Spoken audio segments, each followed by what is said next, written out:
aujourd'hui, je pensais, on peut regarder, il y a quand même à plusieurs reprises chez Saint Paul des exclamations, on peut dire, ou des demandes assez tranchées, ou qui sautent dans les yeux. Là, par exemple, si on prend l'ancien chapitre de la première épître aux Corinthiens, premier verset, malheureusement, j'ai oublié aujourd'hui ma version française de la Bible. Bon, il faut qu'on se débrouille un peu avec mes traductions. Il dit là, imitemu gineste katos kago Christou. Imitez-moi, imitez-moi comme moi, j'imite le Christ. C'est quand même assez poussé. Hein, si on peut dire cela de soi-même, hein. Il se penche assez dehors de la fenêtre, comme on dit chez nous. Il y a encore une parallèle, je la cite seulement pour titre d'information, on va pas chercher maintenant tous les endroits, ça revient plusieurs fois. Pardon, c'est dans le 4e chapitre de la même épître, 16e verset. Je vous, parakalo inhimas, je vous prie, imitez-moi. Hein? On peut demander, qu'est-ce que cela veut dire, cette imitation? Hein? Comment peut-il dire aussi, imitez-moi? Hein, si nous avons bien sûr, vous connaissez bien sûr tous un peu la tradition et l'accent qu'on met chez nous à cette obéissance au Père spirituel, ça provient surtout bien sûr du milieu monastique, hein, où on cherche, où quasiment le Père spirituel est considéré comme incontournable pour la vie intérieure, pour développer la vie intérieure. Hein. On peut se demander si Saint Paul entendait ces exigences, ces demandes-là, en ce sens-là. Surtout si on regarde un peu, je crois que je l'avais cité déjà au départ, tout un des premières sessions que nous avons faites, lorsqu'il parle au début de l'épître aux Galates, de on peut dire, sa biographie spirituelle depuis sa conversion devant Damas, où il accentue véritablement, ou on peut dire oui, il accentue surtout son autonomie contre tout enseignement humain. Hein. Et ici, comment dit-on, il se abgrenzen, il se distancie ou distingue nettement, distinguer nettement des autres apôtres, hein, en disant bien sûr que lui, il a reçu tout ce qu'il a à dire directement de Dieu, hein, qu'il est un apôtre non par des hommes, mais par Jésus-Christ et Dieu le Père. Hein. Et ensuite, il raconte simplement qu'il était après plusieurs années qu'il avait passé ailleurs, seulement qu'il a décidé, aussi suite à une révélation, mais bon, ça c'est pas encore la révélation, mais après plusieurs années seulement qu'il a décidé de monter à Jérusalem pour regarder Pierre, hein, et d'autres apôtres qui ont été considérés. Hein. Il utilise là un mot pour historiser, historine, c'est-à-dire c'est ce mot qu'on dit dire aujourd'hui un sightseeing tour. Hein. Il fait le tourisme. Hein. C'est le mot qu'il utilise pour rendre visite à Pierre. Donc il manque un peu cette vénération que nous apportons d'ordinaire au Père spirituel, etc. Hein. Donc il se démarque clairement. Hein. Et donc pour lui-même, il n'exigeait pas donc dans son développement, dans sa une biographie spirituelle, d'imiter quelqu'un au sens que nous essayons souvent d'imiter nos, disons, le père spirituel ou l'higoumène de monastère, etc. Hein? Pour lui, donc, on peut donc soupçonner aussi que lorsqu'il demande de ses propres communautés de devenir ses imitateurs, hein, qui le comprend en ce sens-là. Ça vaut peut-être la peine de regarder un peu ce qu'il veut dire. Comment imiter Saint Paul.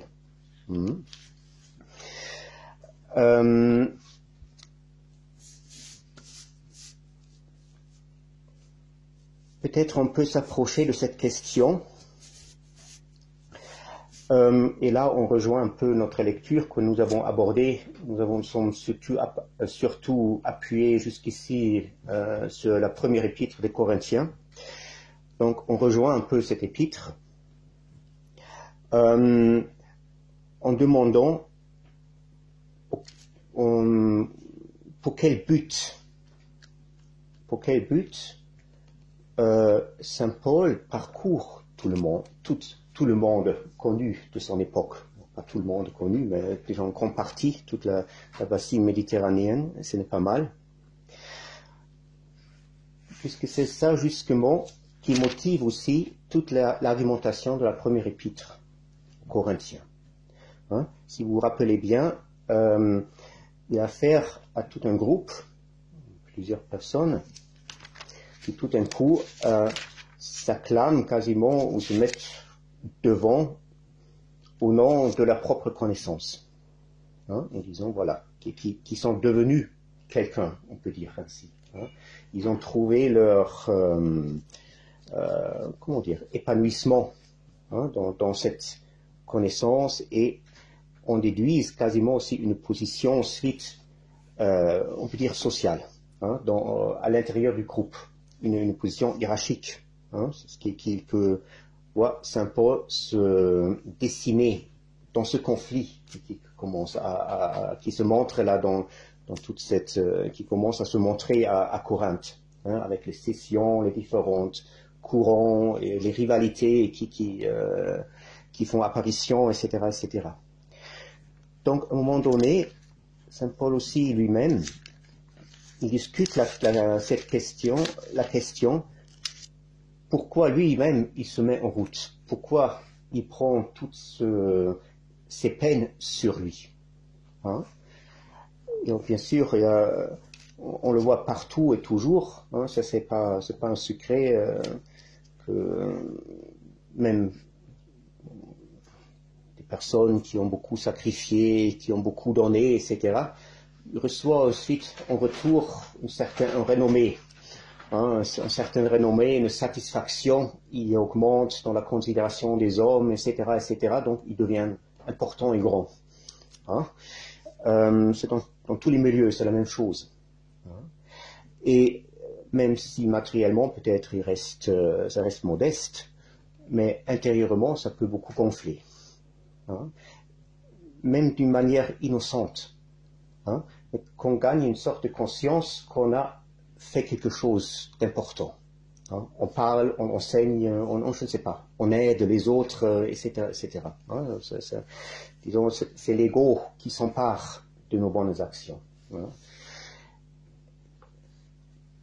Donc, peut-être, disons juste quelques versets. Je vais essayer de le traduire. Je m'excuse encore une fois pour mes traductions.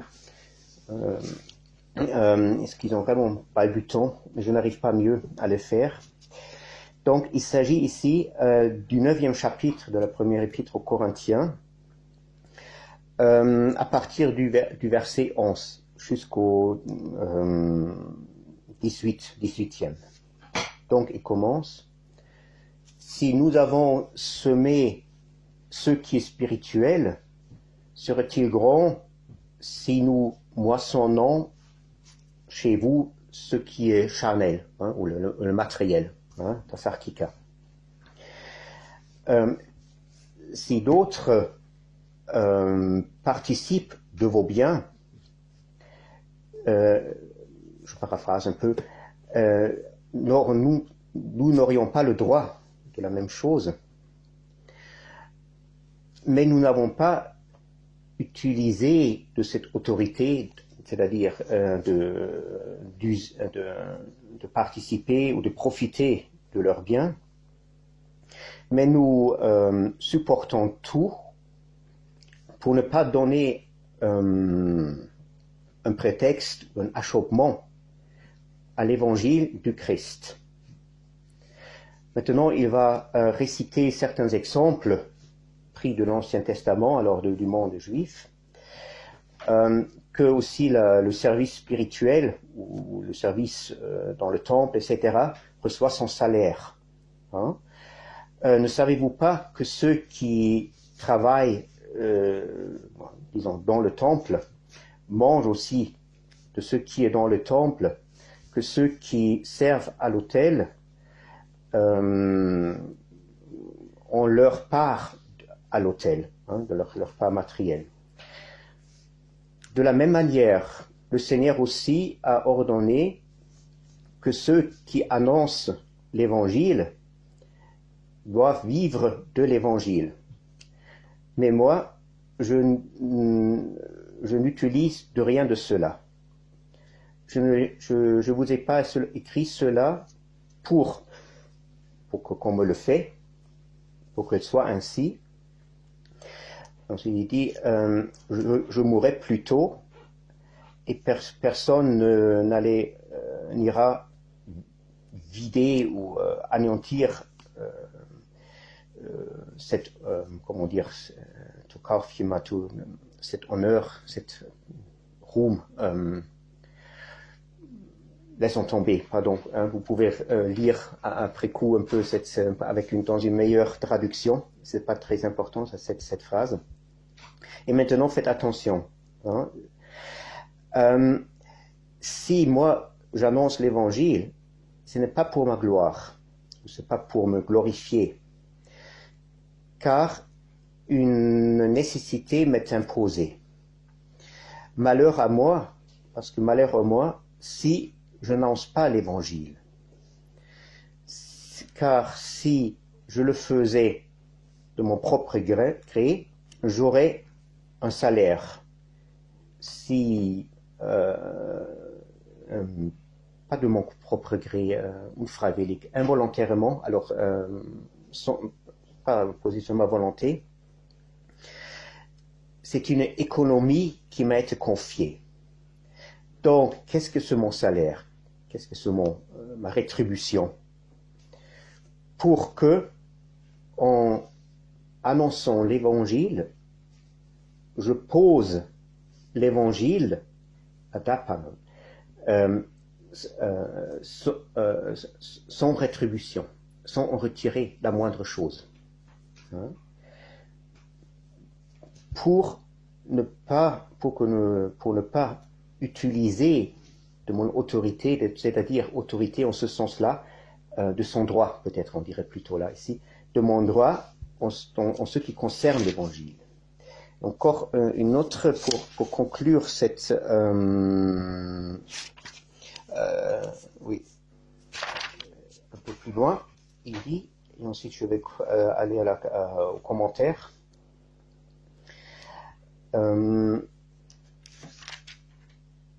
Peut-être je continue encore un tout petit peu à traduire, pardonnez-moi, et ensuite je vais commenter. Ça va, hein, je vais raccourcir. Tout en étant libre, je me suis fait esclave de tout le monde pour gagner la plupart possible.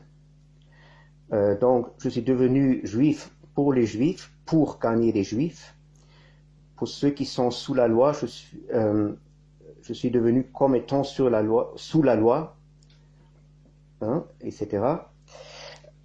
Pour gagner ceux qui sont sous la loi, je suis devenu faible pour ceux qui sont faibles, pour gagner les faibles.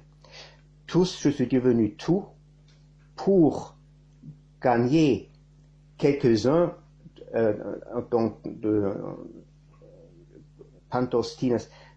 pour gagner quelques-uns de tous, hein, de tous. Et maintenant, encore la phrase qui m'intéresse là. mais tous je le fais à cause de l'évangile pour que je devienne participant de l'évangile. Synkinomos. Et là, c'est quand même un passage qui pose certaines questions. Hein? J'espère que vous avez un peu pu suivre. Certainement, vous avez reconnu de vos propres lectures ce que j'ai essayé un peu de traduire. Hein? De quoi est-ce qu'il parle? Alors d'abord, une chose est claire, Saint Paul refuse pour lui-même qu'il y ait une rétribution dans ce qu'il fait. Ça, c'est déjà assez intéressant si on regarde aujourd'hui notre motivation. Si je regarde même la motivation qui est prêchée souvent, ou qui est écrite, prêchée, c'est un peu trop peut-être, hein, dans les livres spirituels qui doivent nous motiver à entreprendre un cheminement, pour chercher un cheminement. Nous nous mettons tous en branle parce que nous attendons un retour, hein, que quelque chose nous comble. Hein, à l'occurrence, disons par exemple la lumière divine, la participation aux énergies divines, hein, etc. C'est ce qui nous courant chez nous. Hein. Donc, on veut gagner. Hein, on veut être du parti gagnant. Hein. Apparemment, pour Saint Paul, ça ne compte pas. Il n'est pas du tout gagnant. Hein, mais ce qui compte pour lui, c'est ce qu'il appelle devenir synkinonos. Je traduis simplement, je n'ai pas meilleur. Hein, un francophone arrivera peut-être mieux, certainement mieux. Il veut être participant de l'évangile. Et là déjà, pour nous, lorsque nous entendons ou lisons, je ne sais pas comment vous réagissez si vous entendez une telle phrase, mais pour nous, ça ne veut rien dire. Qu'est-ce que ça veut dire être participant de l'évangile? Hein? Parce que l'évangile, pour nous, d'ailleurs, si nous... bon, ça c'est un problème terminologique, mais déjà, pour commencer là, pour nous, les évangiles, il y en a 4, hein, qui racontent la biographie de Jésus-Christ et son œuvre du salut. Voilà, ça c'est l'évangile. Hein. Ensuite, si on prend un sens plus large, c'est toute, voilà, l'œuvre du salut du Christ. C'est la bonne nouvelle. Hein. Comment peut-il dire, simplement si donc c'est on dénomme plutôt un genre littéraire par évangile, un certain contenu d'une annonce salutaire par évangile, comment peut-il dire qu'il veut devenir synkinonos, c'est-à-dire participant à l'évangile? Pourquoi peut ça être pour lui véritablement on peut dire maintenant en guillemets, un but de vie spirituelle, hein? Parce que Saint Paul ne parle jamais, hein, vous ne trouverez jamais, même dans n'importe quelle situation, de ce but spirituel que nous associons d'ordinaire avec la vie spirituelle. Il ne le connaît pas. Hein? Et ça devrait un peu donner à penser, hein, pour lui apparemment, il a toute une autre physionomie de vie intérieure, ou de vie dans le Christ, et qu'il demande justement, ou à laquelle il fait ensuite allusion lorsqu'il nous demande de l'imiter, comme lui-même il a imité le Christ. On peut donc dire qu'il imite le Christ d'une certaine manière, parce que c'est quand même dit beaucoup, si on peut dire de soi-même qu'on imite le Christ, c'est pas chose facile. Hein. Ce n'est pas une question morale, hein, comme nous l'entendons d'ordinaire, hein, en accomplissant quelques règles, quelques coutumes, etc. Finalement, ça reste quand même très flou. Qu'est-ce que ça veut dire imiter le Christ? Hein? Peut-être on trouve ici quand même là une première approche. Hein? En comparant un peu ces deux textes, voilà, cette exigence, imitez-moi comme moi j'imite le Christ, et ces réflexions que saint Paul fait aux Corinthiens là, en ce qui concerne le but, si on veut dire, de la vie, ou l'essence même de la vie spirituelle. Hein? D'ailleurs, ce que je vais dire là, certainement, c'est pas très nouveau. Hein? C'est pas quelque chose vous trouverez beaucoup dans la littérature. Mais ce que je dis là, c'est quand même souvent, comment dire, ça a été marginalisé un peu, d'une certaine manière, aujourd'hui, je pense. Hein? Et qui est marginalisé d'une manière très significative. Hein? On va voir. Donc, s'il veut donc devenir synkynonos de l'évangile, on peut dire et en même temps il dit qu'il imite le Christ, ça veut dire on peut identifier les deux phrases. Hein? Il identifie ici l'évangile et le Christ. Hein?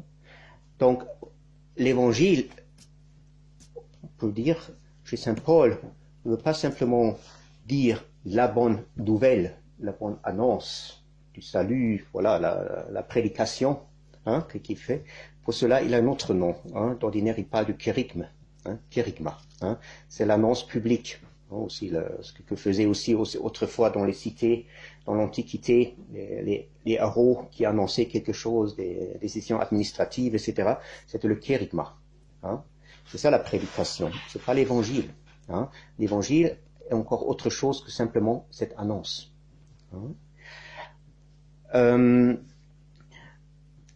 Par contre, il parle souvent de son évangile, hein, ou l'évangile que moi j'annonce, etc. Ce sont un peu les expressions qu'utilise saint Paul. Donc, qu'est-ce qu'il veut dire par ce mot évangile? Et là, peut-être on peut, bien sûr, tout simplement, comme dirais-je, puisque j'ai déjà évoqué l'économie du Christ. Hein? Bien sûr, c'est l'économie du Christ. On peut dire, en ce sens-là, que l'Évangile, bien plus d'être simplement le récit des actes du Christ, hein? Bien plus que cela, peut dire que c'est la réalité du Verbe de Dieu anéanti, kénotique. C'est la réalité de la kénose même, de l'anéantissement du Verbe de Dieu. Nous disons aussi cet anéantissement, bon là je reviens toujours, c'est quasiment un leitmotiv, hein. Je reviens toujours, puisque ça c'est vraiment aujourd'hui, dans la conscience, disons, ordinaire, ecclésiale, on a une idée trop restreinte, tout simplement. Une idée trop restreinte qui, à cause de cela, n'est plus juste et qui barre même l'accès à ce mystère. Hein, et qui nous met finalement sur une fausse piste, puisqu'on identifie la kénose justement uniquement avec l'incarnation de Jésus-Christ. Hein. En ce sens-là, bien sûr, l'incarnation du Christ se situe dans la kénose du Verbe, mais en ce sens-là, elle est la kénose du Verbe, mais elle n'est pas le tout de la kénose. Hein. Et en ce sens-là, donc, on peut dire que cet évangélion, hein, cette bonne nouvelle, bonne annonce, et si vous voulez, comment dirais-je, l'accomplissement ou la réalisation, on peut dire, la réalisation de cette kénose du Christ, la kénose du Verbe, tout en l'âge, hein, dont chaque, on peut dire, disons, dans oui, bien sûr, dans l'histoire du monde, dans l'histoire de la création, hein, et qu'on ne peut pas avoir une on peut dire que le but donc de cette kénose, ou cette annonce de la kénose dans la création, il faut aussi comprendre que lorsque cette kénose, cette arrivée, venue du Logos est annoncée, ne veut pas dire simplement qu'il nous raconte quelque chose, quelqu'un est venu, hein, et voilà, et maintenant ça demande un certain comportement, il faut être reconnaissant, etc., etc. Ça veut dire que toute la création, chaque créature, en principe, est intégrée, on peut dire, greffée, comme Saint Paul s'exprime à un certain endroit, dans ce mouvement de la kénose. Hein? Bien sûr, ce n'est pas un automatisme. Hein? Peut-être pour vous rendre un peu plus clair, entre-temps, la chose, je crois que je n'avais déjà parlé, en tout cas aussi là je reviens assez souvent à cet endroit. Il s'agit de l'épître aux Philippiens, où il parle justement, où il écrit, deuxième chapitre, tout phronite en hémine, et je crois que ça c'est toujours traduit, ayez le même sentiment en vous-même qui sont aussi dans le Christ Jésus, qui, en étant dans la forme de Dieu, ne considérez pas comme rapine d'être égal à Dieu, mais s'anéantissait et kénosen lui-même en prenant la forme de l'esclave, etc. Ensuite, il parle encore de la mort sur la croix. Et voilà, il poursuit encore une course qui ne nous intéresse pas pour le moment. Ce qui m'intéresse là, c'est cette introduction à ce passage, ce qu'on appelle, je crois aussi, parfois dans la littérature, l'hymne de la kénose, un peu comme ça, ce passage. C'est cette introduction, ayez en vous-même les mêmes sentiments. Il faut comprendre, lorsqu'on lit cela, ayez toute phronite en humine, ayez en vous-même les mêmes sentiments, ça peut insinuer à nous qu'il faut un peu s'imaginer qu'est-ce que ressent le Christ. Hein? C'est ce que nous faisons. Ou parfois, peut-être vous avez eu affaire à des personnes pareilles qui... bon, ça m'est arrivé là, des groupes, je crois, je ne sais plus, des témoins de Jéhovah, etc. Dans des discussions, me dit, mais le Christ n'aurait pas fait cela. Hein, pour exercer une certaine pression morale, pour vous pousser dans la bonne direction, hein, en disant le Christ pense, ressent, etc. de cette manière, donc fait du même, hein, fait de même. Hein. Et donc, mais il faut aussi dire, souvent, lorsque nous essayons de réaliser ce que le Christ a dit, lorsque nous essayons d'imiter le Christ, hein, selon les prescriptions de Saint Paul, nous agissons de la même manière. Nous avons une image. Qu'est-ce que je devrais être? Je ne devrais pas avoir ces mauvaises pensées. Je ne devrais pas avoir cette agression ou ce désir, ou je ne sais pas. Hein, ou je devrais... Hein, on se bricole soi-même en Dieu. Hein. À mon avis, ce n'est pas ce qu'il dit. Hein. Déjà, il faut comprendre qu'il y a là une défaille dans la traduction. Ayez les mêmes sentiments. Le grec utilise là le mot, alors Saint Paul utilise le mot phronine. Phronine, on peut dire, on peut le traduire aussi par pensée, hein, en allemand sinnen, etwas sinnen, hein, qui est plus précis que le mot pensée là dans ce contexte.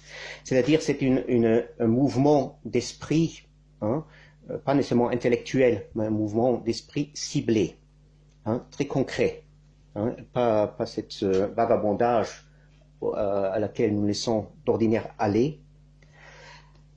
Et donc il dit en ce sens-là, pensez en vous-même ce qui est aussi dans le Christ Jésus. Et là il veut dire, il parle d'une identité, disons, de motif de pensée. Hein, pas simplement que nous reproduisons en nous-mêmes ce que nous supposons d'être dans le Christ, mais il dit que nous ayons en nous-mêmes ce qui est aussi dans le Christ. ce qui demande justement un acte qui nous greffe sur le mystère du Christ. Hein? Comme il l'exprime un peu dans l'épître aux Romains, avec l'image de l'olivier, le bon et le mauvais, ou le sauvage, ou l'olivier sauvage, qu'il faut se greffer donc sur le bon olivier, hein, pour participer à la sève, etc., du bon olivier. Hein? C'est de ce sève dont il parle. Hein? Donc, la véritable imitation de Christ n'est pas un acte volontaire, sentimental, intellectuel, que ce soit, par lequel nous formons nous-mêmes en icône, comme nous supposons, hein, en icône parfaite, hein, ou même imitant un homme dont nous pensons qu'il serait une telle icône. Hein.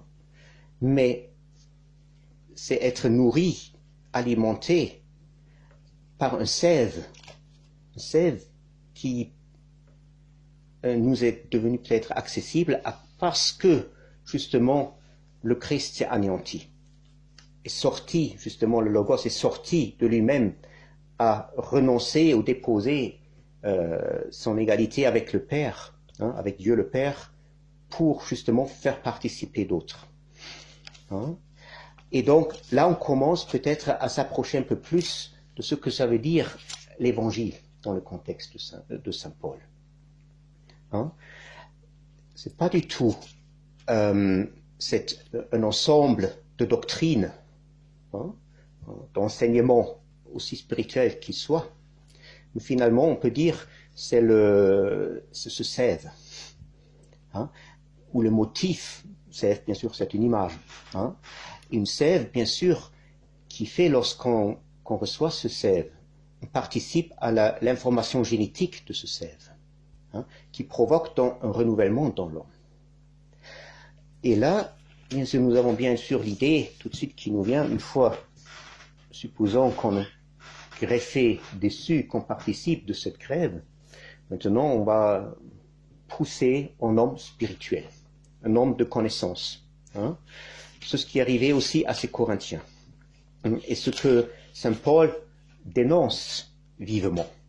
Hein, il est quand même assez agressif dans son attitude envers eux, hein, ou intransigeant, c'est peut-être mieux qu'agressif, intransigeant envers eux. Dans les deux lettres, surtout si ça m'a toujours fasciné, cette énergie-là dans la fin de la deuxième lettre aux Corinthiens, où il se prend à ses adversaires personnels. Hein, c'est quand même, pour le profil personnel de Saint Paul, assez intéressant. Hein, ça n'est rien d'efficace. On connaît apparemment l'atmosphère atonite est assez loin de Saint Paul. Bon. Et justement, cette idée-là que nous, ensuite, avec certainement une contribution de notre part, mais nous réalisons maintenant notre véritable être de lumière, être en Christ, être, je ne sais pas. Pour Saint Paul, mène à une erreur fondamentale. Une erreur qui n'est pas simplement, disons, une petite déviation, hein, mais une erreur qui trahit justement tout le contenu de l'Évangile, tout le mouvement de Christ. Hein, puisqu'on retombe, c'est ça ce qu'il même reproche aux Corinthiens, on retombe dans cette impulsion, on peut dire, ou on tombe victime de cette impulsion narcissique qui fait l'essence un peu du péché d'Adam. Hein? C'est ce qu'il dit quelque part, je ne sais pas dans quelle lettre aux Corinthiens, qu'il craint que les Corinthiens sont encore séduits, encore une deuxième fois, par le serpent qu'avait séduit Ève et Adam au paradis. Hein, il fait même la même allusion. Hein. Pardon, il y a un problème là, je crois. Je me suis sorti. Voilà, donc je suis retourné. Hein. Donc, on introduit là, on peut dire, une sorte de virus de narcissisme. Hein. ce mythe de Narcisse, comment on dit, Narcisse, il est très intéressant. Ça vaut la peine de le méditer. Hein? Il faut bien comprendre que ce mythe-là, il raconte vraiment on peut dire, le moment clé où on tombe dans le péché. Hein? C'est ça le moment originel du péché dont il traite, dans la figure de ce mythe, de ce jeune homme incapable d'aimer, et finalement qui tombe en regardant, en voyant son propre visage dans l'eau, le voit, séduit aussi par l'odeur, par le parfum, justement, de ces fleurs qu'on appelle les narcisses, hein, et finalement tombe dans l'eau où il s'est vu et s'est noie. Hein, très intéressant. Hein. En tout cas, il faut comprendre que ce narcissisme, dans ce que je appelle maintenant ce narcissisme, il n'est pas nécessairement apparent, surtout pour ceux qui le voient, qui se voient, hein, qui voient le reflet. Hein.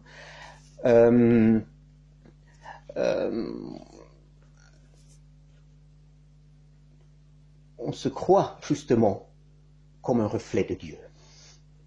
Hein? Cet être de lumière que nous voyons, voilà, sur les murs étalés de l'église, n'est-ce pas, avec l'aurore autour de la tête, hein, etc., que nous ensuite appliquons à nous-mêmes ou à nos supérieurs, hein, ou Vieranda, hein, et que nous cherchons ensuite. Hein.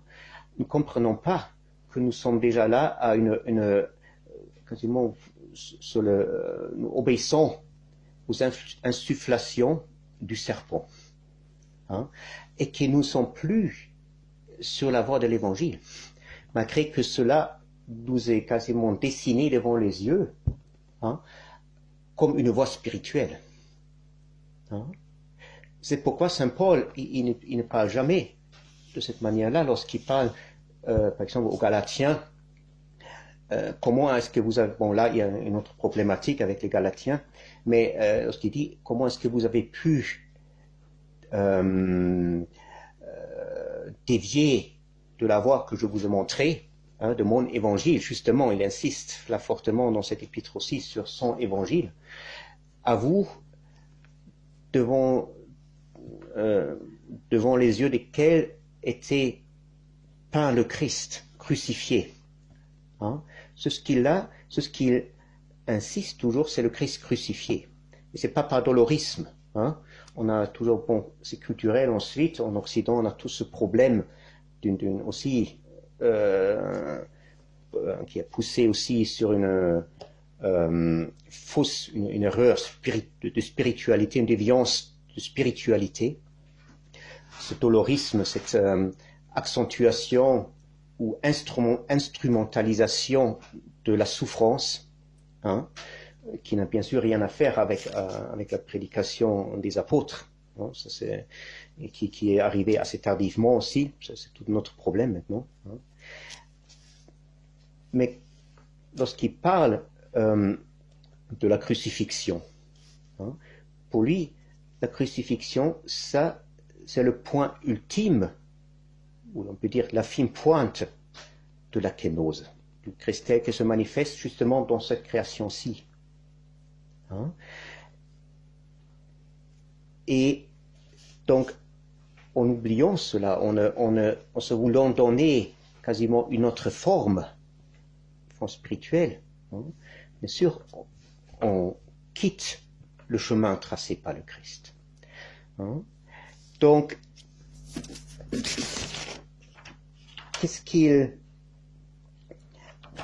on peut se donc demander en quoi consiste donc cet évangile, ce mystère de la kénose qu'on doit imiter et qu'on imite au moment où on commence à être vraiment greffé sur ce mystère du Christ anéanti.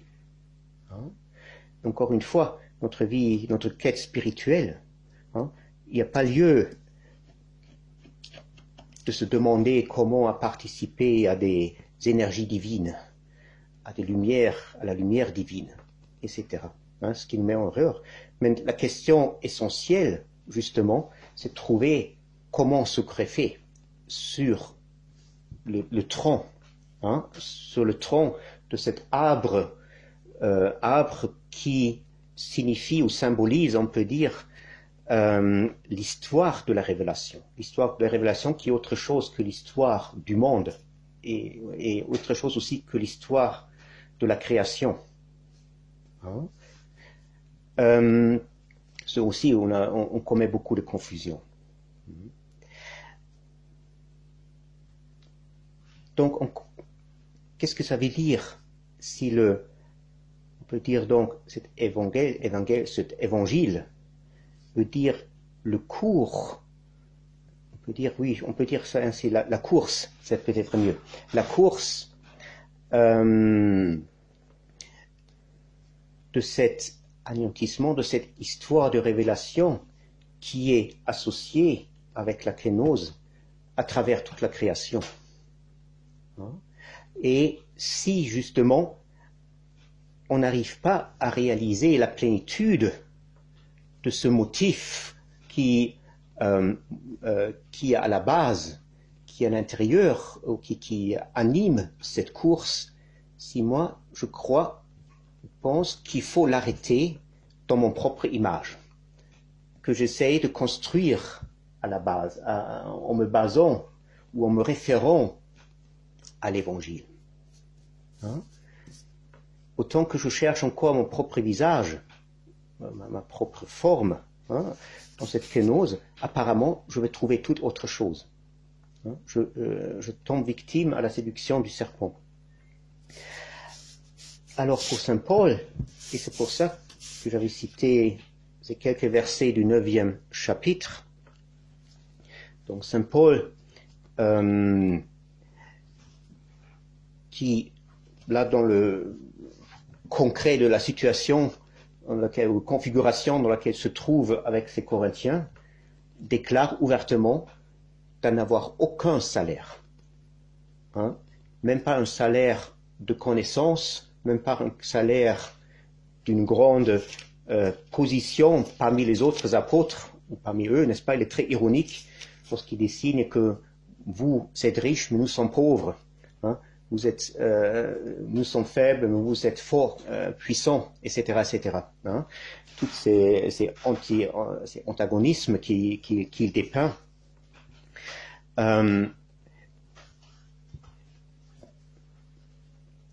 On peut dire il y a là un renoncement à tout salaire, et même un renoncement volontaire à tout salaire. Et c'est ça quelque chose que nous ne pouvons pas comprendre. Ce renoncement à tout salaire, c'est pas simplement qu'il travaille en bénévole, comme nous le faisons, pour faire une bonne œuvre, c'est bien plus. C'est dans ce renoncement, même à, on peut dire, entrer dans le paradis. Si vous lisez aussi l'épître aux Philippiens, tout au début, un passage très intéressant. Pardon, je l'ai tout de suite. Voilà. Mais à moi, c'est le premier chapitre, verset 21, du premier chapitre de l'épître aux Philippiens. Mais pour moi, vivre, c'est le Christ, et mourir, c'est un gain. Mourir, c'est un gain. Mais si vivre dans la chair, ceci sera une fruit du travail, donnerait un fruit dans mon œuvre, pour mon œuvre. Mais vivre dans la chair, ça veut dire ça me donne un fruit du travail, de mon travail, de mon œuvre, et je ne sais pas ce que je dois choisir. Un peu plus loin, il dit, j'ai le désir d'être libéré, pardonnez-moi ma traduction, être avec le Christ, puisque ça c'est encore le meilleur qui peut arriver. mais de rester dans la chair est nécessaire à cause de vous, pour vous. Et je sais ceci, que je reste, et maintenant l'accent est encore, otimeno que parameno, je ne sais pas comment bien traduire cela, je reste et je vais rester encore avec vous tous pour le progrès et la joie ou le fruit de la foi. Hein? Il faut comprendre ce qu'il dit là, malgré ma traduction balbutante, pardon. Hein? C'est exprime là véritablement un renoncement à être avec le Christ.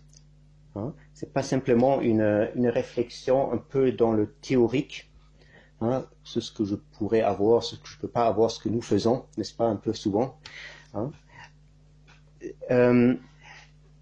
C'est il renonce quasiment à la béatitude que lui offre le Christ.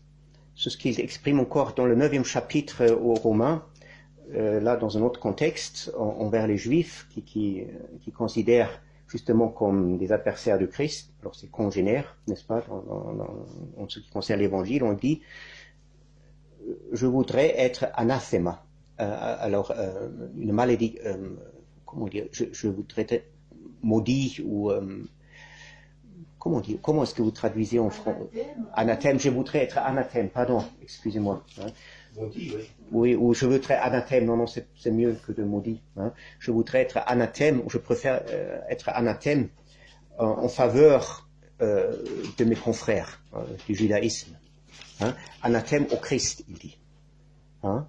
C'est-à-dire, il faut bien comprendre que ce renoncement à la béatitude manifeste du Christ hein, fait partie de cette participation à l'Évangile. Hein, et il ne renonce pas par masochisme ou à cause d'une certaine, on peut dire maintenant, orgueil, puisqu'elle a plus de reconnaissance, ou je ne sais pas. Hein, mais il renonce parce que toute la plénitude du Christ est dans ce renoncement. Hein? La plénitude du Christ ne consiste pas à une idée d'auto-perfection quelconque. Elle est irréconciliable avec l'idée de la perfection. Hein?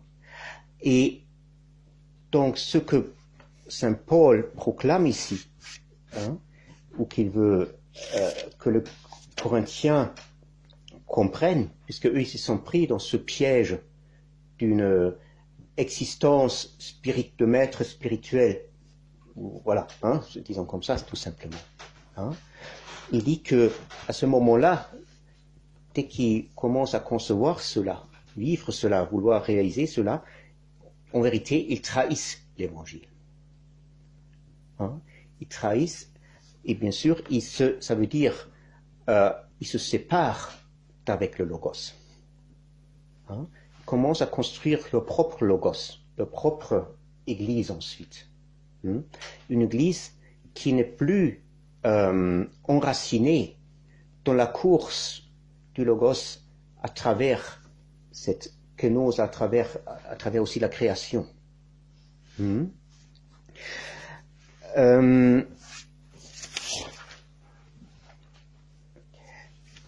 C'est ainsi, à mon avis, peut-être encore un autre endroit, conclure la lettre aux Colossiens, où il parle, c'est le début aussi, non, ça doit être là.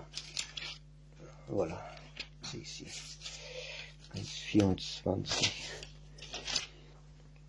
Hein, où il parle, c'est dans le premier chapitre, 24e verset.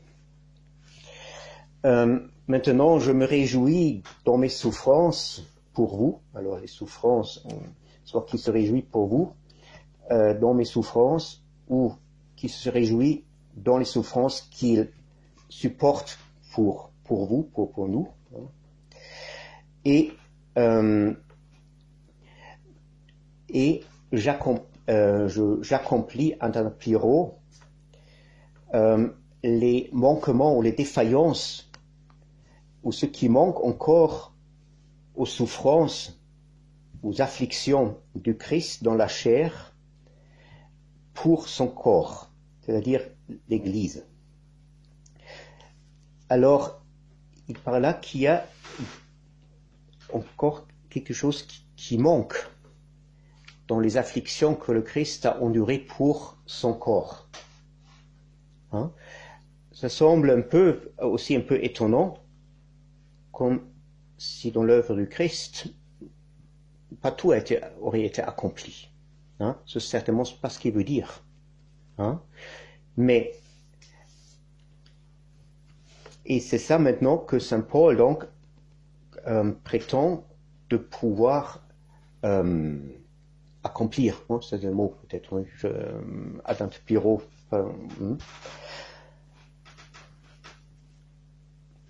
Il faut comprendre donc que le Christ, apparemment, ou que tout le mystère de l'Église, hein, débute toujours, on peut dire, dans un manque, oui, c'est sûr, oui, manque, d'accord, hein, débute dans un manque. Hein? Nous avons toujours l'idée, ou très souvent, pardon, pas toujours, très souvent l'idée que la vie comme chrétien dans l'Église, je ne sais pas, nous devrait nous libérer des manques, quoi qu'elles soient, des souffrances. Hein? Il y a beaucoup de gens qui me disent, par exemple aussi, là, il leur arrivait quelque chose, je ne sais pas, une maladie, un accident, je ne sais pas, et pour quel péché? Hein? Pourquoi? Qu'est-ce qu'ils ont fait de faux? Qu'est-ce qu'ils auraient dû faire pour que ça n'arrive pas? Hein? Par exemple, ça c'est assez grossier, mais ce sont les réflexions qu'on fait automatiquement, hein? Ou très souvent. Hein? Et on a l'idée, et c'est pour ça aussi qu'on s'adresse souvent aux saints, à la Mère de Dieu, hein? Parce que j'entends là les offices dans l'Église, pour la plupart des cas, ils sont remplis de demandes de nous éviter les afflictions. Au moins, c'est ce que nous comprenons. Peut-être ils ont même formulé d'une manière un peu plus subtile. Hein? Mais nous nous adressons à eux pour avoir une vie, comment dirais-je, paisible. Voilà, merci. Voilà, hein? Une vie paisible. Hein?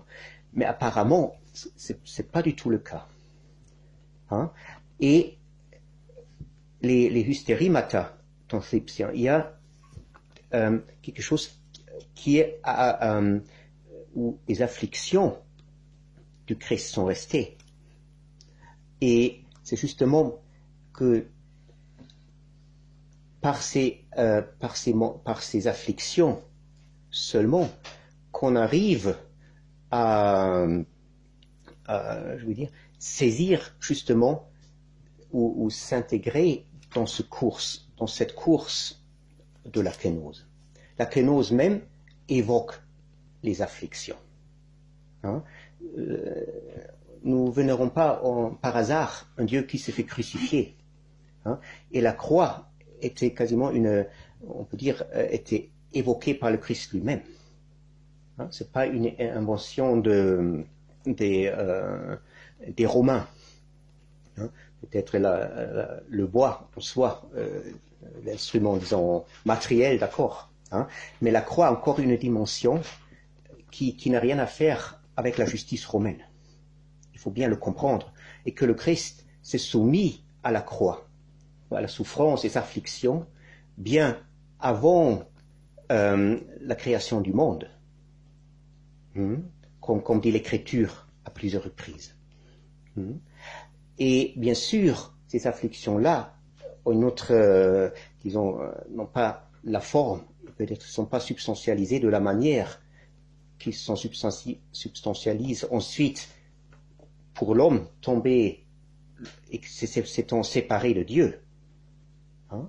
Mais nous ne pouvons pas croire que nous rejoignons le le Christ sans passer par ces trous d'aiguille, de ces afflictions. Et même ensuite, cette idée simplement de rejoindre le Christ pour ne pas plus avoir peur ou de se libérer de ces afflictions, là, on commence à s'égarer. On commence à se fantaisier ou on commence, on peut dire, à restreindre la plénitude du Christ. Puisqu'on ne croit pas que la plénitude du Christ soit conciliable avec ces afflictions. Hein? C'est ça, il faut comprendre que le cours du Christ, il peut être que dans ces afflictions. Hein? C'est ça que pourquoi Saint Paul, il renonce. Je ne sais pas si je suis très clair là, je ne pense pas. Hein? Je vois un peu que c'est embrouillé. Ça va? D'accord. Mais vous pouvez aussi poser quelques questions, n'est-ce pas, toujours, là, si je suis un peu... vous savez, on peut le dire ainsi peut-être. Hein? Peut-être le faire comprendre ainsi. Que ces afflictions sont pas là simplement pour nous, bien sûr, affliger, hein, pour faire souffrir, etc. Mais il excite. C'est un motif qui doit exciter quelque chose, au moins dans celui qui le perçoit. On peut même dire que nous devons perceptibles pour Dieu au moment où nous sommes affligés. Hein? Dieu ne nous voit pas nécessairement si nous sommes en bonne santé, hein, ou dans la belle chair. Si tout va bien pour nous, d'ordinaire, nous ne voyons pas non plus Dieu. Hein? Hein? Nous voyons nous-mêmes, tout va bien, et tout, voilà. Hein? Mais qu'est-ce que cette affliction excite? Hein? Si vous regardons un peu dans les évangiles, on voit parfois le Christ, n'est-ce pas, qui traverse un village, une ville, il est appelé par, disons, les aveugles, les paralytiques. Ensuite, il est dit, il le regardait et c'était la compassion, il avait miséricorde. Hein, c'est-à-dire, cette affliction, elle incite Dieu, ou elle incite quelque chose dans lequel Dieu est présent, à une certaine réaction de la compassion. Elle éveille la compassion. Hein, et c'est cet éveil de compassion qui fait le cours, qui caractérise le cours de la kénose, qui est vraiment le mouvement, hein, et le moteur. Hein. C'est-à-dire la compassion est un aspect, on peut dire. Mais à l'intérieur, bien sûr, le nerf, on peut dire c'est l'amour. On dit souvent que Dieu est l'amour. Hein, ça passe très vite de nos lèvres, hein, mais sans que nous réfléchissons un peu à ce que ça veut dire, hein, véritablement. Et pour que cet amour se réveille, hein, il y a cette affliction. L'affliction est un jeu de l'amour, de la compassion. Hein, et elle va pas nécessairement aimer ceux qui a une bonne considération de quelqu'un qui a une bonne considération de lui-même. Hein, même s'il est beau à voir, hein, et brillant, ça n'excite pas nécessairement l'amour. Hein. Regardez tous les modèles, je ne sais pas, dans les revues, dans la publicité. Hein, ils sont peut-être très beaux ou très belles, si on parle des femmes, hein, mais c'est pas quelque chose qui incite à l'amour. Hein. Pour inciter à l'amour, justement l'amour de Dieu, elle a besoin d'autre chose. Hein. Et cette autre chose est cachée dans l'affliction. Hein. Et Saint Paul, lorsqu'il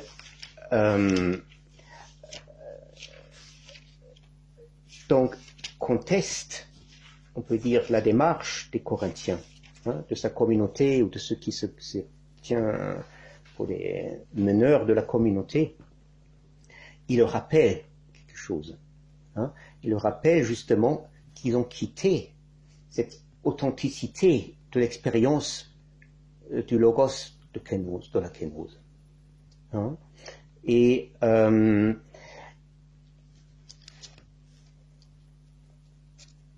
oui, hein, donc c'est un peu plus clair, hein, je pense, ce que je voulais dire. Hein. Et c'est pour ça que j'ai dit, aujourd'hui, souvent, peut-être pour faire conclure, je ne vais pas trop étendre aujourd'hui, là on peut aussi ensuite arrêter. Hein. Quand j'ai un peu fait le cours, le tour. Nous laissons nous inciter très vite à une vie spirituelle. Au départ, c'est peut-être même pas mal, justement par une vision d'une vie en paix, sans atteinte, et dans ce fameux nuage rose, avec un maître qui est toujours souriant dans la méditation, etc., mais sans dire au départ, c'est pas ironie. Dieu joue avec ces images. Mais il faut quand même voir qu'il n'est pas pire, qu'il puisse arriver pire que nous arrivons à atteindre notre but. Et il faut comprendre, et c'est ça le véritable retournement de tout notre cœur, de tout notre être, qui par instinct cherche à cette intégrité de vie que nous avons perdue au moment où nous sommes sortis du Logos. Parce qu'il est écrit que la vie était en lui, dans le Logos. Au moment où nous sommes sortis de la vie du Logos, bien sûr, nous avons perdu cette intégrité de vie.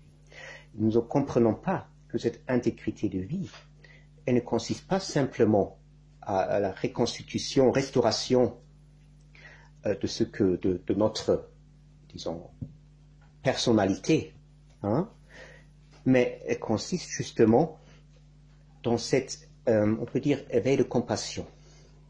Une compassion qui finalement seulement est capable de renoncer, par laquelle on est capable de renoncer à soi-même.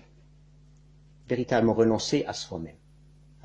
Et ce non-ego, ce non-selflessness, c'est ça la formule par laquelle seul on participe à la réalité du Logos. Puisque c'est ça la réalité du Logos, qui s'est anéanti.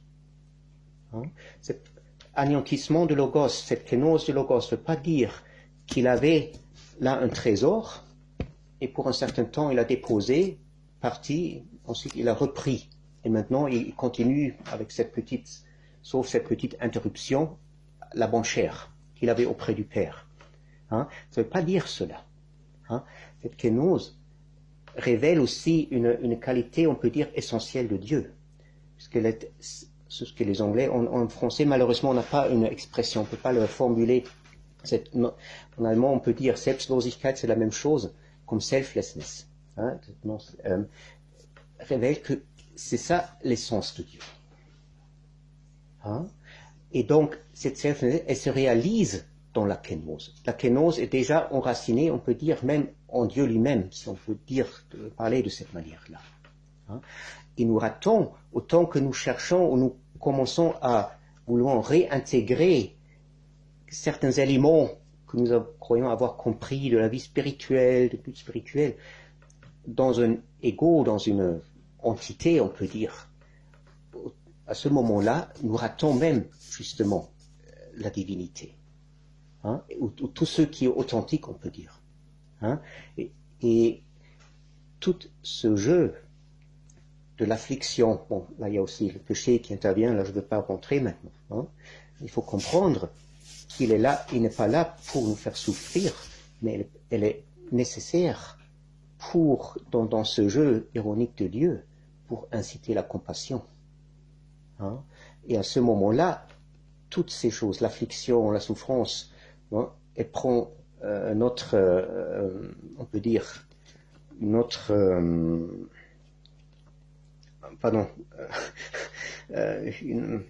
aspect. Elle apparaît autrement. Elle trouve sa paix. Et nous ne trouvons pas la paix en restant en nous-mêmes. Impossible. Et du coup, l'apatheia, c'est ça. Apatheia, non, ça c'est encore autre chose. C'est pas justement de sortir de... L'apatheia, on peut dire, ça c'est un aspect, je parle maintenant d'aspect, bon, je n'ai pas d'autres mots, un aspect, justement, on peut dire, de cette selflessness, de cet non-ego. mais alors la pathia parfaite, hein, parce que ça veut dire qu'on est inaccessible à des incitations qui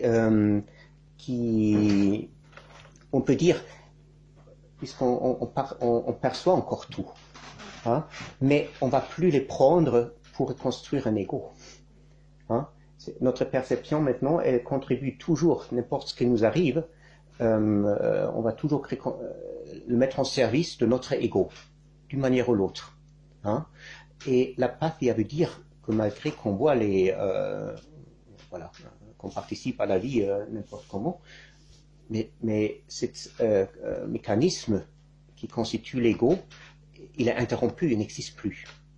Hein. Et bien sûr, là aussi, la perception change un peu. Hein. Mais oui, bien sûr, c'est lié ensuite. Hein. Mais ça ne veut pas dire qu'on est inaccessible ou qu'on est apathique, comme ça c'est une travestie, l'apathie. J'avais toujours de la peine à comprendre ce que c'était cette apathia. Et puis en fait, maintenant avec ce que vous expliquez, c'est plus clair. Oui, on est soumis, c'est ce que les Grecs appellent pathie, les passions, c'est ce qui est devenu le passion pour nous. Le pathie, c'est encore une autre connotation que le mot passion aujourd'hui, hein, dans le langage courant.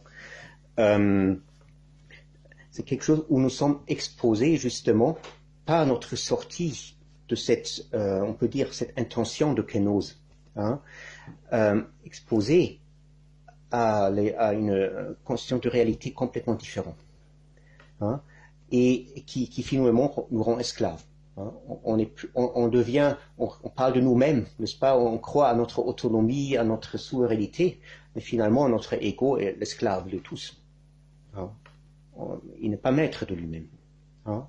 Et cette liberté, même dans les afflictions, justement, elle se montre uniquement si on arrive justement à recréer dans ce motif que le Christ a enserré dans le cours du monde. Hein. Dans ce moment-là, le cours du monde peut être transféré, on peut dire, dans la course du monde, on peut être transféré dans la course de la kénose du Christ. Hein. Et cette course-là, ce qu'il appelle l'évangile. Hein.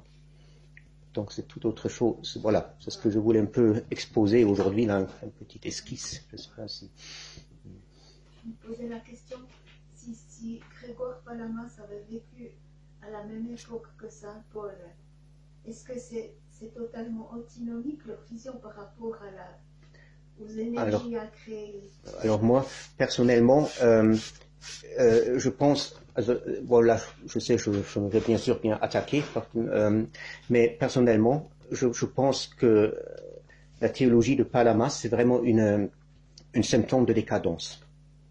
Hein, c'est un père qui est célébré. Il est célébré depuis le XIVe siècle. Ouais. Et il faut aussi dire que la discussion à son époque était très contestée de différentes manières. C'était pas seulement Akindinos et ses adversaires, disons, classiques, qui l'ont contesté. Il avait aussi des adversaires dans le milieu sicaste, etc. Hein.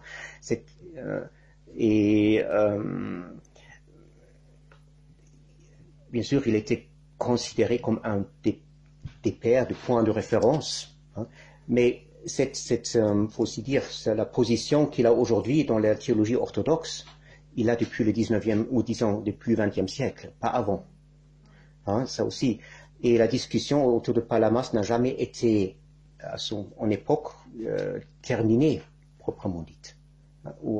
D'abord, elle était coupée par l'empereur qui voulait plus ces discussions, hein, parce que c'était voilà, la fin de l'Empire byzantin. Il a justement simplement interdit. Et deuxièmement, à mon avis, on ne peut pas discuter la question du palamisme telle qu'elle a été discutée, c'est-à-dire entre les contestateurs de la réalité de la lumière divine, comme faisait Balaam Akindinos, et Palamas. Il faut un peu discuter la valeur de la réponse de Palamas. Et ça, c'est encore une autre chose. Hein. Et là, Palamas, à mon avis, il y a quand même des problèmes. Hein. Même simplement pour vous donner une idée, peut-être pour ne pas vous laisser comme ça maintenant, mais ça demanderait tout un exposé séparé maintenant. Palamas, il dit, bon, la thèse centrale, c'est cette fameuse distinction entre les énergies et une essence qui reste justement sévèrement cachée. Hein? Et on ne peut même pas dire que les énergies qui sont la partie manifeste, la part manifeste de Dieu, hein, manifestent l'essence, hein, selon Palamas. Hein? Il y a vraiment une rupture, une césure stricte, hein, et insurpassable. Hein. Donc, pour fonder cette thèse, Palamas n'argumente pas. Hein. Tout ce qu'il dit, on ne peut pas la discuter, sans rentrer maintenant dans les détails, il dit cette argumentation n'est pas possible.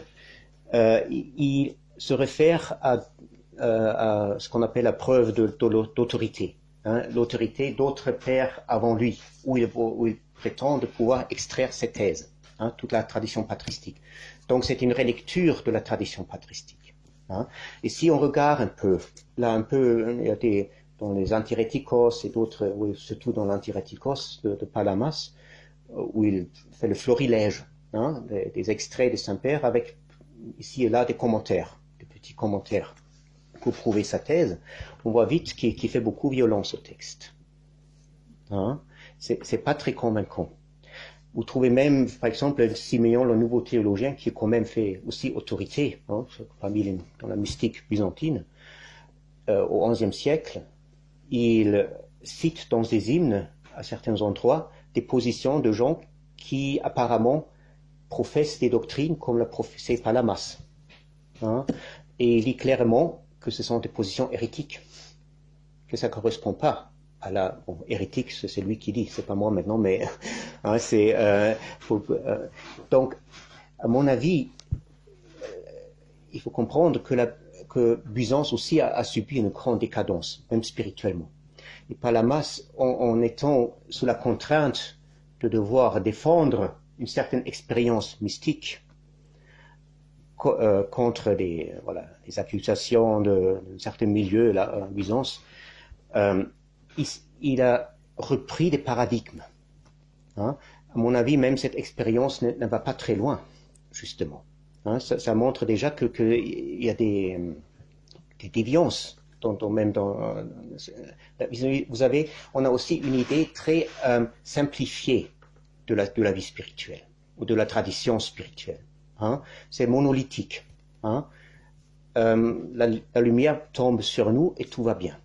C'est un peu l'idée qu'on a. Hein. Et avant, il faut prier, jeûner, ou je ne sais pas, jusqu'à ce que la lumière tombe. Ensuite, tout va bien. Hein. Mais justement, les choses ne se passent comme ça. Hein. Il faut comprendre que la spiritualité dépend de la personne qui la évolue. Hein. Et c'est la même chose. Regardez, lorsqu'on commence à étudier, hein, vous avez tous les livres, toute la littérature, vous avez les examens, etc., etc. Vous savez, disons la physique, hein, par exemple, ou je ne sais pas. Ça ne veut pas dire que les connaissances, malgré que vous avez peut-être passé vos examens, vous êtes maintenant un physicien et vous avez vraiment certaines connaissances dans la matière. Hein, vous avez quitté l'état des laïcs, pour ainsi dire. Hein. Ça ne veut pas dire que les connaissances ensuite que vous accumulez, que vous arrivez à avoir, sont nécessairement justes ou bien interprétées. Hein? Pardonnez-moi, dans mon métier, les jeunes qui viennent, ils ont le diplôme et ils ne connaissent rien sur le chantier, par exemple. Oui, bien sûr, ça on peut le prendre comme exemple. Hein? Mais en tout cas, vous comprenez, dans la spiritualité aussi, toute l'expérience de la spiritualité, spirituelle, je veux dire, est une expérience, disons, auto-expérience de la personne qui se constitue à partir d'un certain moment. Si on arrive à ce moment. Hein?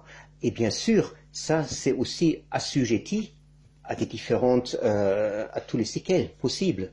C'est pourquoi Saint Paul n'argumente pas ou n'argue pas en vain contre sa communauté, qui sont quand même une communauté, on peut dire, de charismatiques, hein, qui sont quand même, on peut dire, ils savaient un peu de quoi ils parlaient. Hein. Et il faut comprendre que l'erreur peut toujours survenir aussi. Hein. et même une fausse perception des choses. Hein. Et là même, il y a on peut dire, des courants de tradition qui peut, sans être, moi je dirais pas maintenant hérétique en ce sens-là, mais qui peut aller dans un mauvais sens, hein, sans être aspirituel. Hein. L'alternative, ce n'est pas être spirituel ou athée. C'est pas ça. Hein. C'est quand même plus nuancé. Et là, Palamas, même si vous, simplement encore pour vous un peu montrer, mais je ne veux pas la rentrer maintenant dans tous les détails, regardez, Palamas, avec cette fameuse distinction, pour les Palamites, lui et ses épigones, lorsqu'il veut expliquer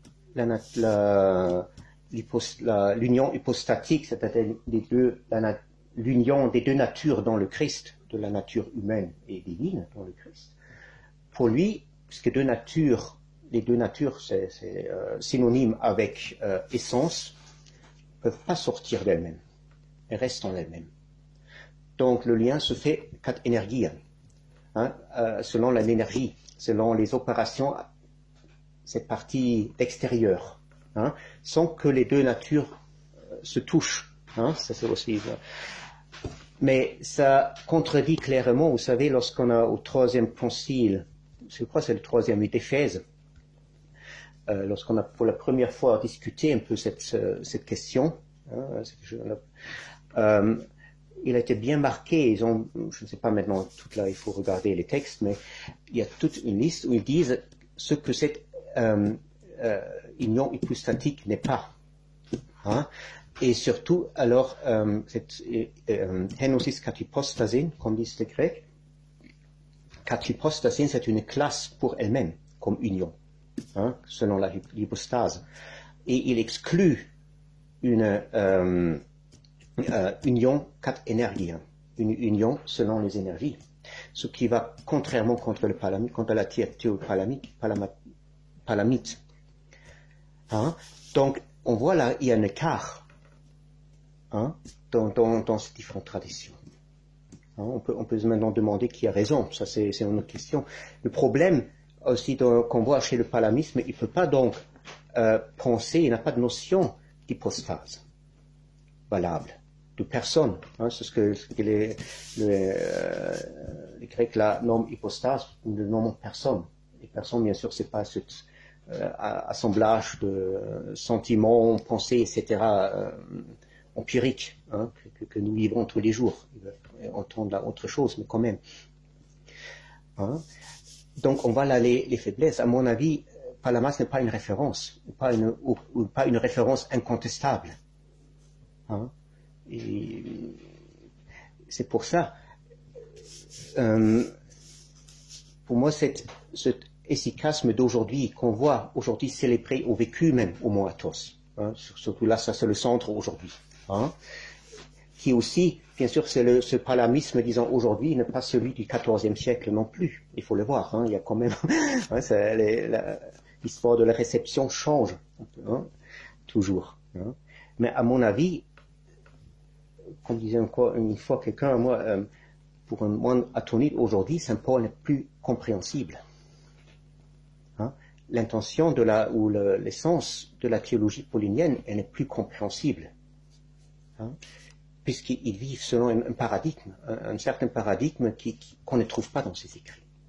Et que ces écrits-là est irréconciliable, certainement. Hein? Il faut être quand même clair. Je ne veux pas dire maintenant de tous les moines, ce Mont Athos, mais c'est quand même, il y a, je ne sais pas, 3000 personnes, hein, mais quand même. Hein, et je suis quand même, alors là, c'est vrai, personnellement, je suis très critique. Aussi à ce qui est souvent lu là dans la littérature ascétique aujourd'hui. Hein, et on voit bien qu'il n'y a pas la compréhension des écritures, etc., est quand même très réduite. Hein, elle est quand même très réduite. Ce qui n'était pas le cas pour eux à cette époque. Et il faut vraiment se demander, vous savez, même lorsque, regardez un peu, peut-être pour clôturer, en français. Là. pourquoi nous allons à l'église? Hein, je parle parfois, peut-être quelques-uns l'ont déjà entendu, je ne sais pas. Hein. Aujourd'hui, la plupart des gens vont à l'église en croyant de trouver là un Dieu qu'ils ne trouvent pas ailleurs, ou moins, il est un peu moins, hein, et surtout dans l'église, et dans la bonne église. Hein. Église orthodoxe, à l'occurrence. Hein. Ça, c'est un peu l'idée. Hein. Et surtout lorsqu'on chante ensuite tous ces textes, et les chants, et les prières, et hein, les sacrements. Hein.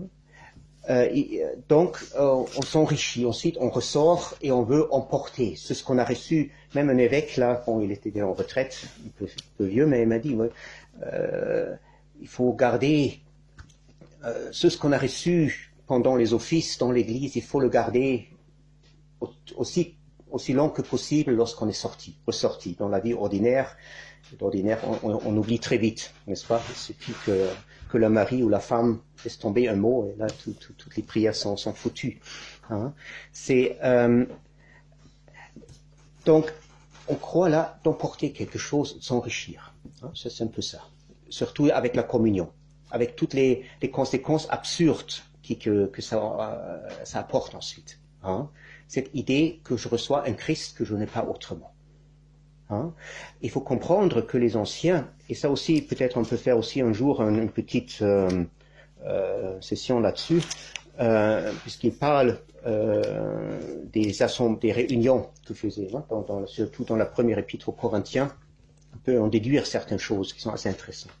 Hein. Il faut comprendre que le premier chrétien, il ne se réunissait pas parce qu'il trouvait dans l'église qui n'existait pas encore comme bâtiment d'ordinaire, hein, c'était une chambre, je ne sais pas, une salle dans une maison privée, leur Dieu, qui ensuite n'était pas, en dehors il était moins, hein, mais ils allaient parce que, justement, quelque chose, ils avaient de leur expérience, hein, de cette greffage, sur le mouvement de la kénose du Christ, le pousser pour le réunir. Puisque justement, cette kénose, ce mouvement, cette impulsion du kénose, cette pulsion, il faut dire tripe, hein, c'est assez fort. Hein, ce n'est pas simplement un sentiment de nostalgie, etc. C'est cette impulsion, hein, qui est fort, comme peut l'impulsion sexuelle, si on veut la comparer quelque part. Et de trouver quelqu'un d'autre. Elle ne supporte pas rester seule. Comme le Christ n'a pas supporté de rester seul. Hein? On peut lire parfois, Dieu n'a pas besoin de vous. Hein? Bien sûr, d'un certain point de vue, c'est juste. Hein? Et il est très bien avec lui-même. Hein? Et il peut vivre sans nous.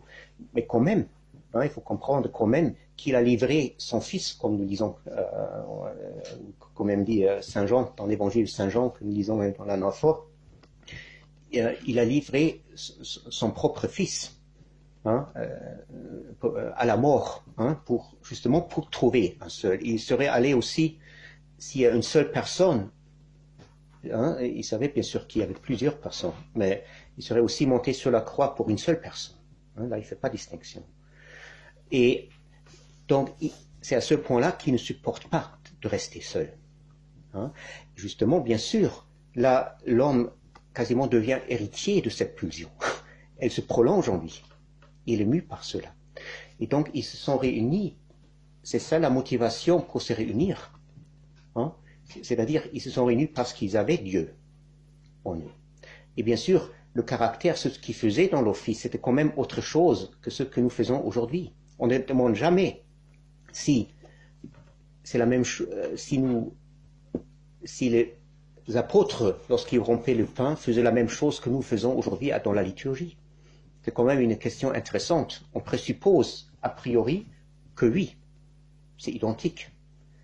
On peut quand même un peu douter d'une certaine manière, hein, que c'était la même chose, ou qu'ils faisaient la même chose. Simplement en lisant un peu leurs écrits, ou les écrits des premiers chrétiens, simplement un peu flairés. Hein, il ne faut pas faire des analyses maintenant frondes. Hein, on voit là une différence nette. Hein. Et donc, pour eux, l'office, disons la réunion,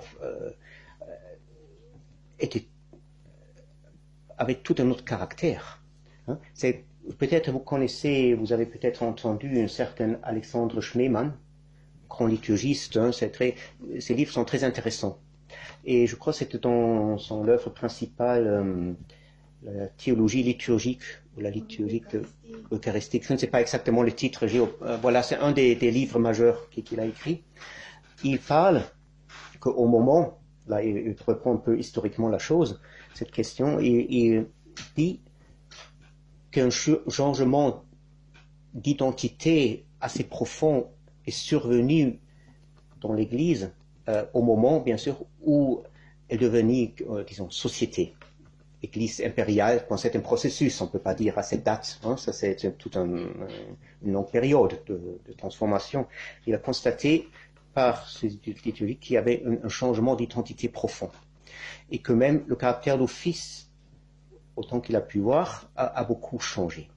Il a dit que avant que survienne ce changement, l'office était marqué ce qu'il appelle une perspective eschatologique.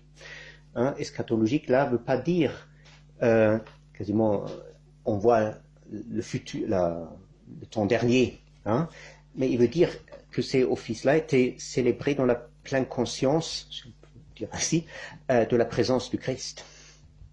C'était quasiment un acte de révélation du Christ accompli par la communauté qui se réunissait. Et ça aurait changé, voilà, lorsque l'Église a accueilli une foule de gens païens qui n'étaient pas capables de suivre cela.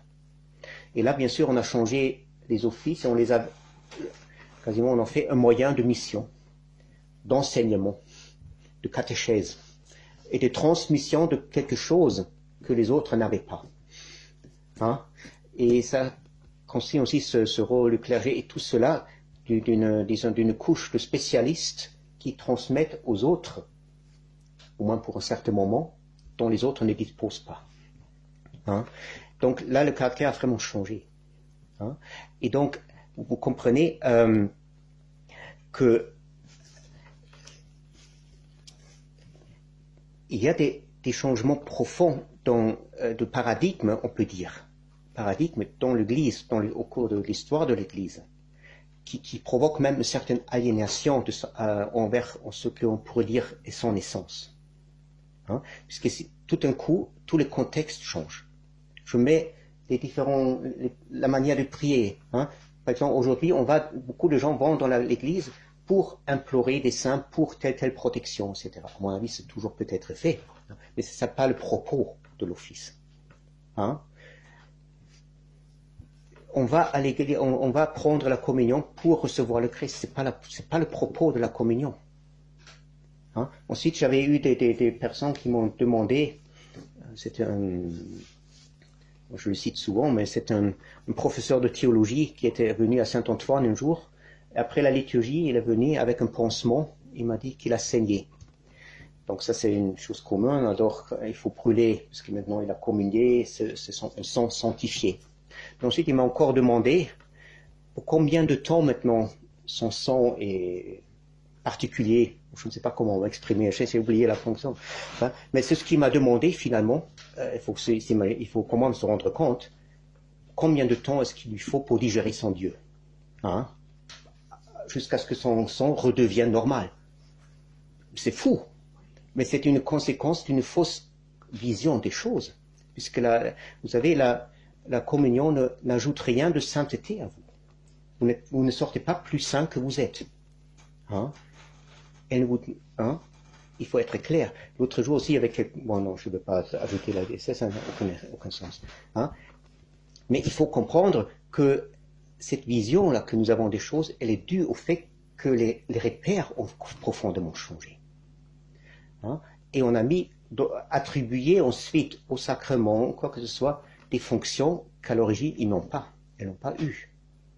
Hein? Et que pour les premiers chrétiens, lisez encore par exemple, lisez les commentaires sur la liturgie de ce qu'a dit encore au VIe siècle de Nil l'Aréopagite, ou ce qui est un peu plus tard encore Maxime Confesseur, qui dépend un peu. Ils n'en parlent pas de cela. Hein? On voit clairement, ils ont le contexte, comment encore vraiment un autre. Hein? Et pour nous, nous nous mettons dans un contexte, maintenant, il faut transmettre quelque chose, recevoir quelque chose que nous n'avons pas dans la vie ordinaire. Hein? Et donc, là, bien sûr, là, la communion change. Et le sens de la communion change. Hein? Et ça donne ensuite cette question, pourquoi est-ce qu'il ne faut pas faire communier tout le monde qui veut? Hein? Si je reçois le Christ, pourquoi est-ce que je peux priver quelqu'un qui vient, hein, simplement parce qu'il n'est pas orthodoxe ou je ne sais pas quoi? Comment est-ce que je peux le priver de la communion? Mais parce que la communion n'a pas justement cette fonction. Hein? Et il faut avoir le Christ pour communier pleinement. Hein? C'est ça aussi cette rigueur qu'avaient les anciens aussi, avec cette admission au sacrement, etc. Là, je ne veux pas rentrer maintenant. Hein? Mais il faut comprendre qu'il y a vraiment des changements profonds qui sont survenus dans l'Église et qui ont complètement altéré l'Église. On ne peut pas simplement partir de l'idée d'une continuité des apôtres jusqu'à nous. Hein? Ça ne dépend pas simplement d'une chaîne prétendument,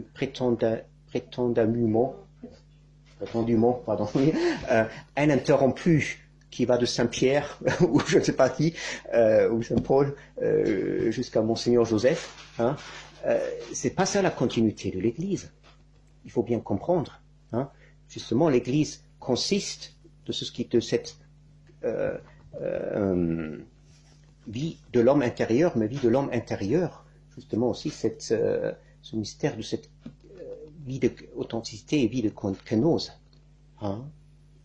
Et ça, c'est autre chose que, disons, la forme extérieure, hein, visible, nécessaire. Et il faut vraiment, à mon avis, on voit bien que l'Église, simplement, ça peut être le dernier mot, ensuite on va vraiment terminer. Hein, on vit que l'Église, quand même, le christianisme, on peut le dire un peu plus largement, est vraiment dans une crise profonde, hein, puisqu'il ne se connaît plus lui-même. On a oublié ce que le christianisme. Hein, on le réduit à quelques belles images.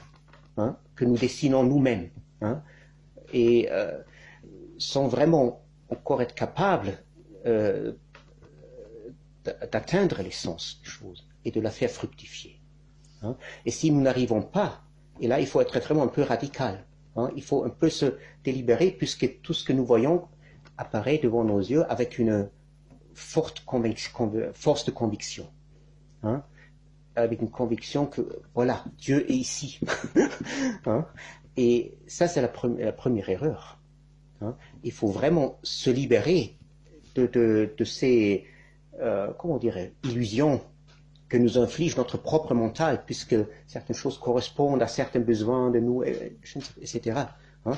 Pour vraiment arriver à ce dont parlent vraiment les apôtres ou d'autres saints ensuite, dans leur suite.